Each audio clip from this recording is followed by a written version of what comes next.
María Martínez ten 22 anos e está a piques de dar a luz o seu primeiro fillo.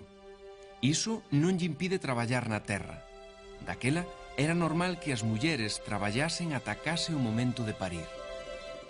A María acompaña ao seu home, Xoán Pérez.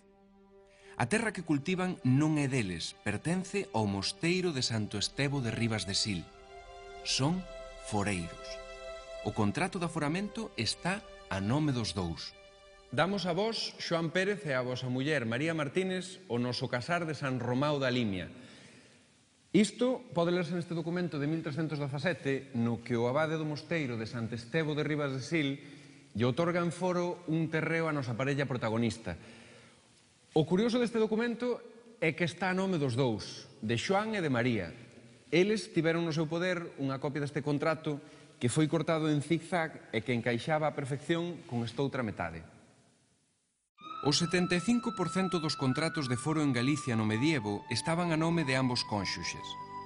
Isto, de algún xeito, supón unha corresponsabilidade da muller na explotación campesiña.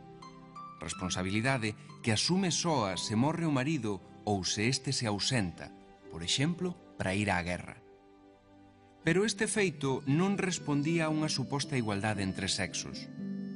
Era o xeito que tiñan os donos da terra de seguir cobrando a renda que figuraba no contrato foral, aínda que morrese o home.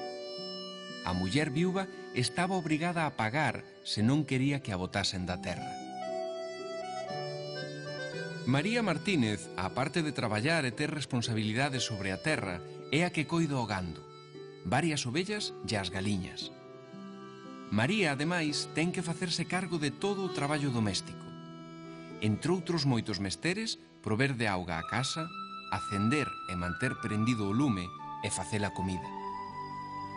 Normalmente, a base da alimentación é pan de centeo, que ela mesma elabora e coce, e un caldo de castañas con berzas, o que no mellor dos casos lle engadía algo de unto. Daquela, aínda non había patacas que chegarían de América un século e medio máis tarde. Outro labor importante de María é o fiado do liño. O traballo téxtil durante toda a Idade Media foi desempeñado basicamente por mulleres. Pero nesa xornada, mentras está ocupada nas súas tarefas da casa, María séntese mal. Recoñece que é o momento do parto, así que lle berra o seu home para que avise a parteira da aldea e a outras mulleres que veñan a axudarlle.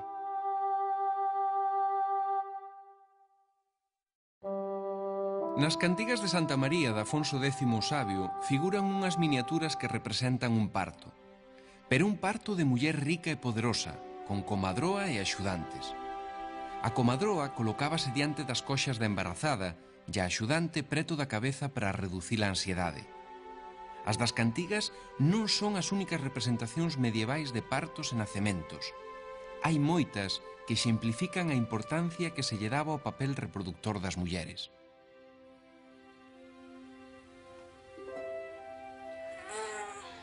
Pasaron xa 2 semanas. María é nai dunha nena. Ela estáse recuperando perfectamente do parto e nota como a súa filla vai gañando peso día a día. Foi afortunada porque daquela as mulleres arriscaban a vida cada vez que tiñan un fillo e, por suposto, había unha altísima mortaldade de nenos ao nacer, sen contar as malformacións debidas aos poucos coñecementos das parteiras locais. Agora María deberá compaxinar a crianza da nena coas tarefas domésticas e do campo. Durante 2 ou 3 anos terá que darlle o peito á súa filla. Ela non é unha muller de posibles para contratar un ama de cría, pero tampouco terá a obriga de amamantar ningún neno de ricos, como nalgúns casos sucedía. Na Idade Media, os fillos dos ricos eran amamantados por mulleres campesiñas, as amas de cría.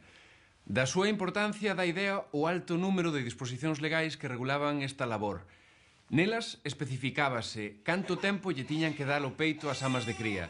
2 anos no caso das nenas e 3 no dos nenos, que claramente tiñan máis consideración ca elas. Tralo parto, María volvería moi pronto a traballar na terra. Posiblemente ao longo da súa vida tería 6 ou 7 fillos, dos cales sobrevivirían, segundo a media da época, 1 ou 2. María sería o prototipo de muller labrega que durante séculos perviviu no agro en Galicia.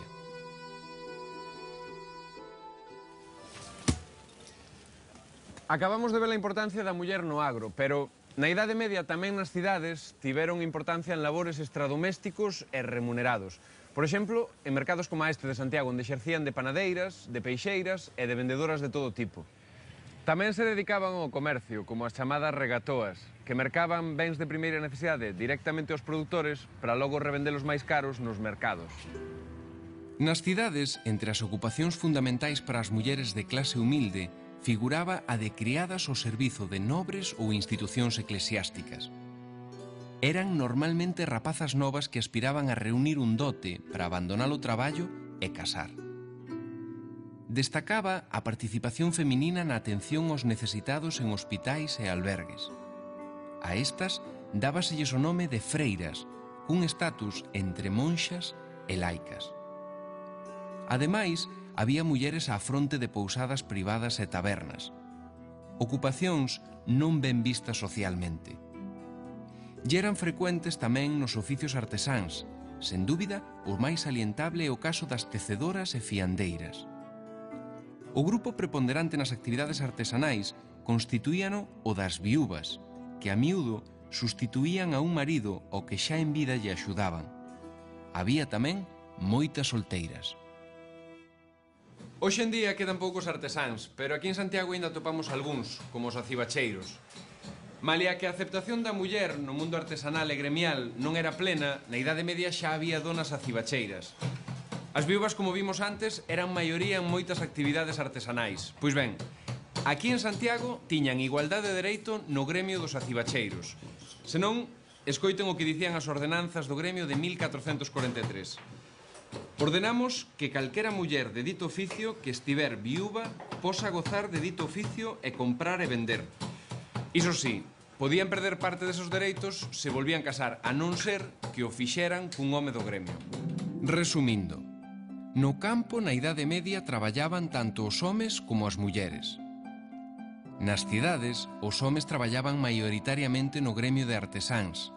As mulleres facíano nos mercados ou na servidume. Os homes eran os cabezas de familia e as mulleres encargábanse da casa e de criar os fillos. A guerra era tarefa dos homes e se estes tiñan que acudir á chamada das armas, a muller pasaba a ocupar o posto de cabeza de familia. Na costa, as mulleres sempre tiveron tamén ocupacións específicas, á parte de coidar a casa e a familia. Unha función típica era o da venda de peixe.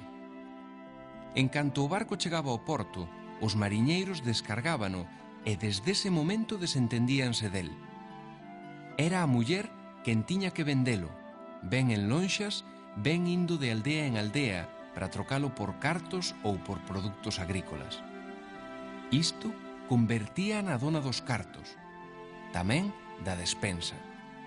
O home só interviña se se trataba de compras maiores, da casa ou dunha horta. Se quedaba viúva, que era algo moi común, a muller da costa sufría un maior desamparo económico e social, porque a súa fonte de ingresos e a súa posición social dependía maioritariamente do que pescaba o seu marido.